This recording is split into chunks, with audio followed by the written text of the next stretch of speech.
10, 9, 8, 7, 6, 5, 4, 3, 2, 1.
How are you sitting right here? Like, I got no idea. You surprised me on the course of Massanutten. And you could tell my voice, I was like, what the heck?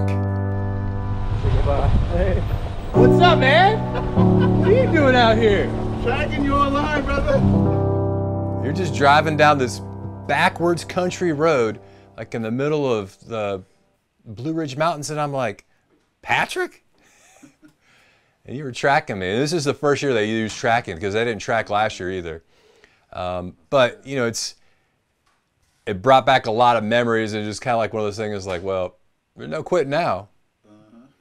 You know, like for any 100-miler, it's like, you got that first initial period of 30 milers where you kind of caught me right before 50, and there's that period of like, why am I out here? What did I sign up for this for? What am I doing? And like, you start easing into it, and you're like, oh yeah, I enjoy the pain that my body's going through right now. My fellow ultra runner, Patrick. You got inspired to run hundreds. Oh, nice. Went out in Greenbrier. First year to do it. There was another race. He came back to the Greenbrier last month with an ice pack on his leg. That's awesome. That's the one in Maryland, right? Greenbrier Hole? Yeah. How you feeling? I feel great. What mile are you on now? We're on mile 51 almost. Okay. We've climbed 9,800 feet of elevation. Wow. We're cherishing the flat land right now. That's Looking awesome. forward to a beer at the next aid station.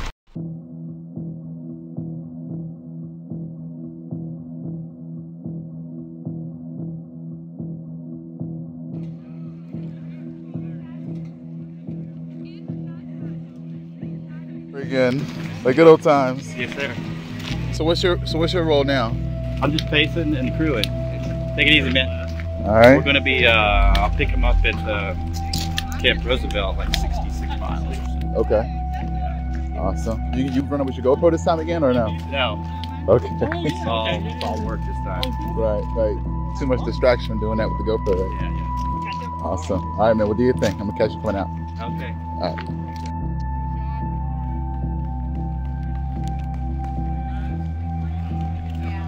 All right, Sean. Thank you. What's up, Scott? Hey, how you doing, man? What's up, dude? Where you at? Right here, right in front of things. All right. Right in front of things. How's Casey doing? Out here, by a compound. Okay.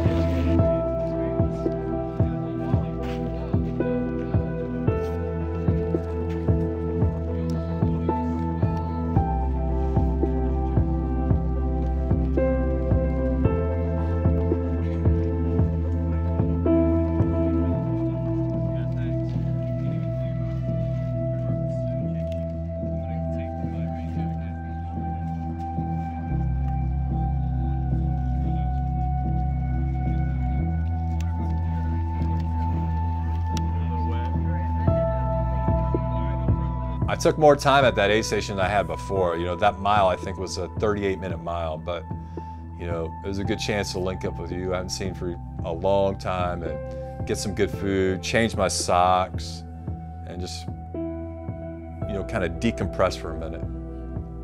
Because I knew it was ahead of me. That climb coming out of that aid station is ridiculous. I mean, it's just like switch back, left, right, keep on climbing. It's steep, and you come down a little bit, oh, you're gonna climb back up. We'll bring you down and take you back up. That's how it goes.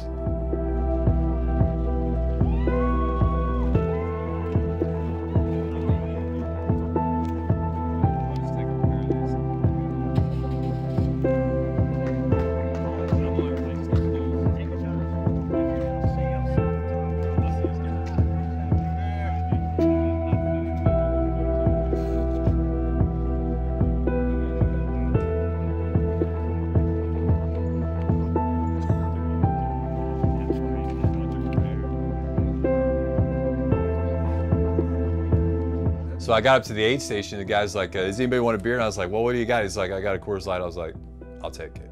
You know, it's a light beer, it's got a little bit of calories, but it's got calories and carbs, and that's what you need.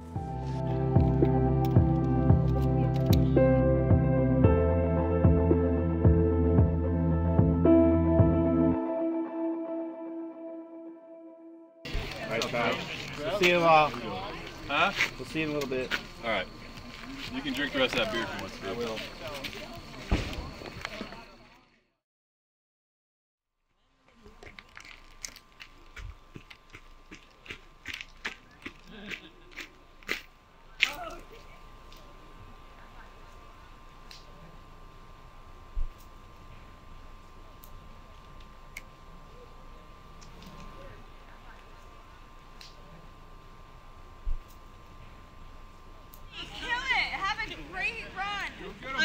I'm going to go climb a mountain or something. Yes, go climb a mountain.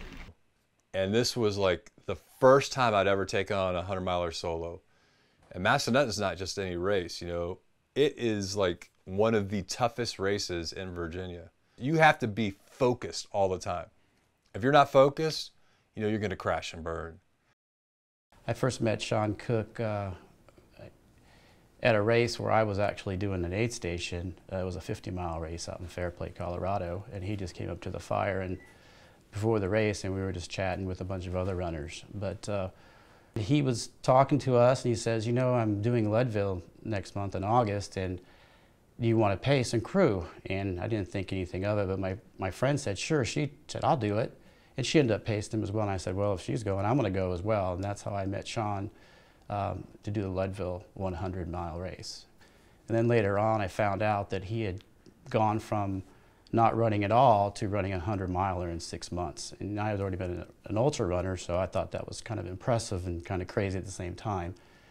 So it was like my first time actually pacing someone at a race as well.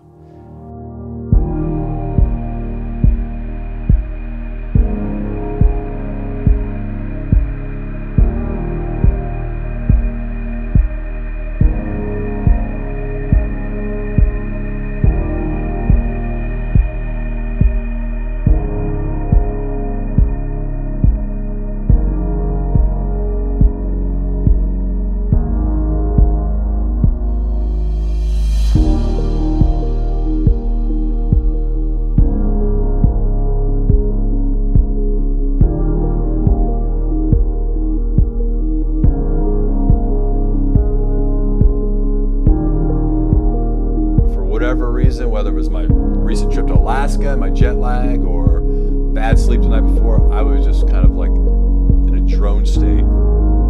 And I joked with him earlier about, have you ever taken a nap on a race? Because he just signed up for a Cocodona 250. He's like, no. I was like, well, you better start. Well, I didn't know it was going to be me later. It was me napping later. I didn't come up with a detailed pace chart. I just knew I was going to run with Scott. We're going to run smart, and we're going to like enjoy the views along the way. That's what we did.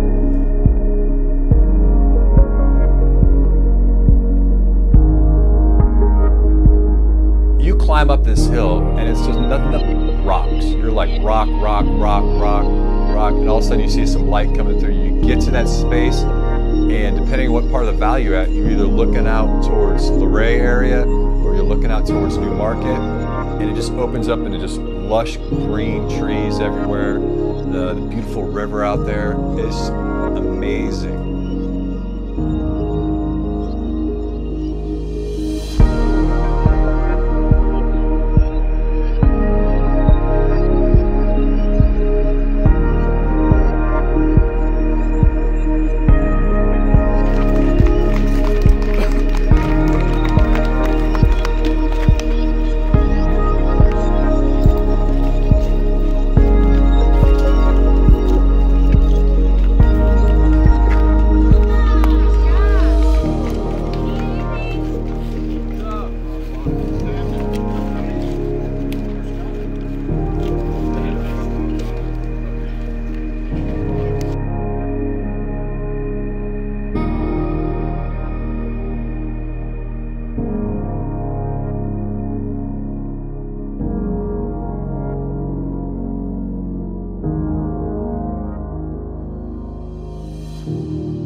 Got that monster climb. Time to get that buckle. All right, maybe take a nap in between.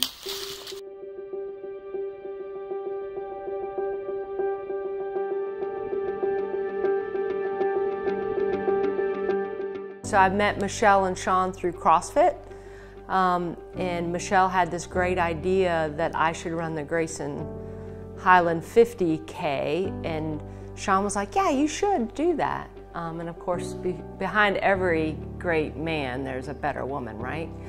Sean epitomizes kind of what ultra running's all about. And it's a culture, it's an attitude, it's what do they call it now, a vibe, is that it's just to go out and have fun and to push yourself beyond something you thought you could ever do. And the only way you can do that is with other people's help. And that's how they helped me. I never thought I would be able to do that. And now doing that, and I got a text from them and said, you're an ultra marathoner now. I mean, how cool is that on my resume of athletics, right?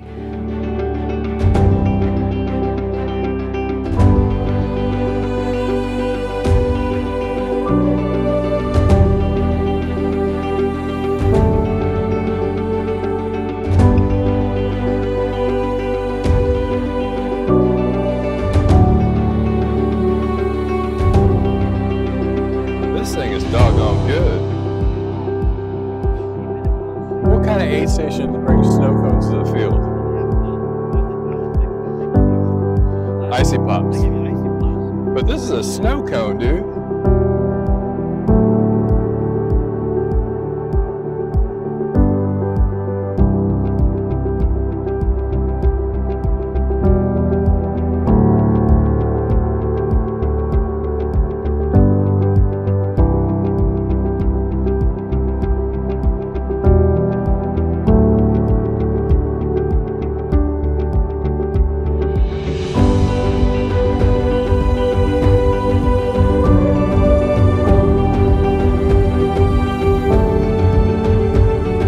Nobody normal on a trail run running 100 miles. That's a fact. I mean, everyone's got something that they working on, working past, working through, headed towards. You know, that whole process of running that 100 miles helps everyone heal in some way. So the guy I ran with, he was a young kid from Cincinnati who had lost his brother 2 years ago to suicide. You know, and I can relate to that. You know, having lost like my RTO, 2 peers, Sergeant Major, all of them to suicide when I was in the military. So I can I know what he was going through feeling wise. You know, it's different when you have a family member, and he said somebody he looked up to as like role model. You know, and that's tough. And then he had a problem with addiction too. You know, so when you take that and you throw it together, you know, it could lead to really bad things. But he works in the Department of Defense, he's a civilian, and he had ran into some colonel somewhere, invited him out for a trail run. And he went out for a trail run, and the next thing you know, he signs up for a 100-miler just because he's got that personality, that addictive type personality that he likes it, does it, wants to do more of it. And for him, he was even talking about his brother. He's like, man, I was swatting flies the first 30 miles, and I could tell you it was my brother chasing me.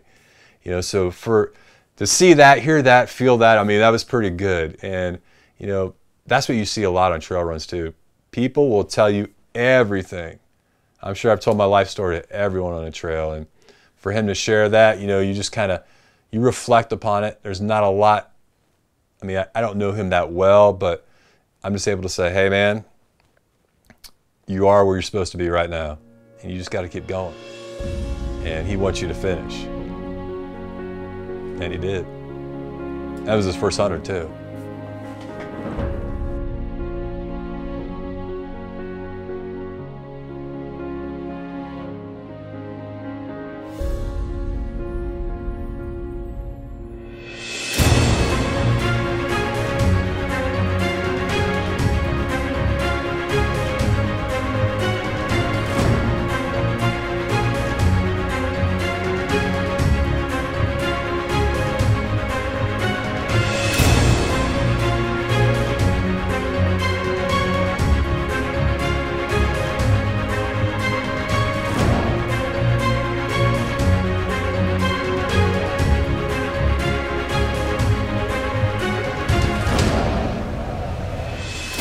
Feel great, man.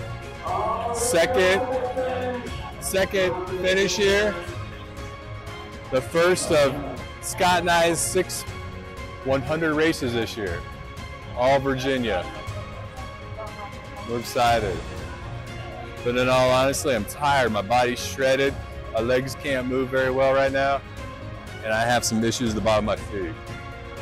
I almost put some ice on a leg and rolled around with it.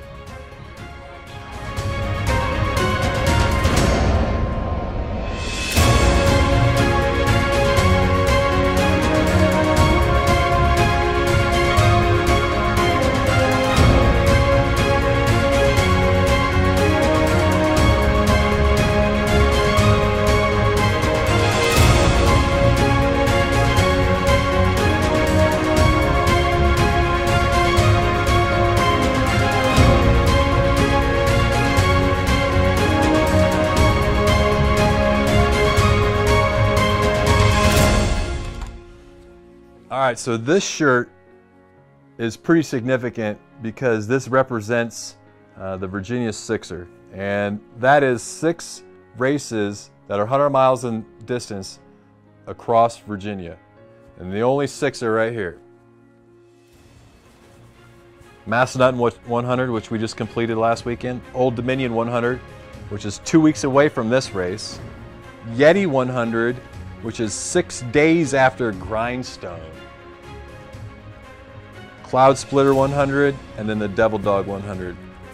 Now, as an individual, some of these are probably not as tough as others, but when you take all 6 and you do them all together, it is incredibly hard. The big one for us is going to be the Massanutten to Old Dominion. The Old Dominion, you only get a buckle if you do it in 24 hours or less. So now I got to take off my trail hiking relaxed mode shoes from Massanutten, and I got to put on my speed shoes. I got to get going, get after it. That's if my body will let me after this rough weekend at Massanutten. Massanutten was pretty tough.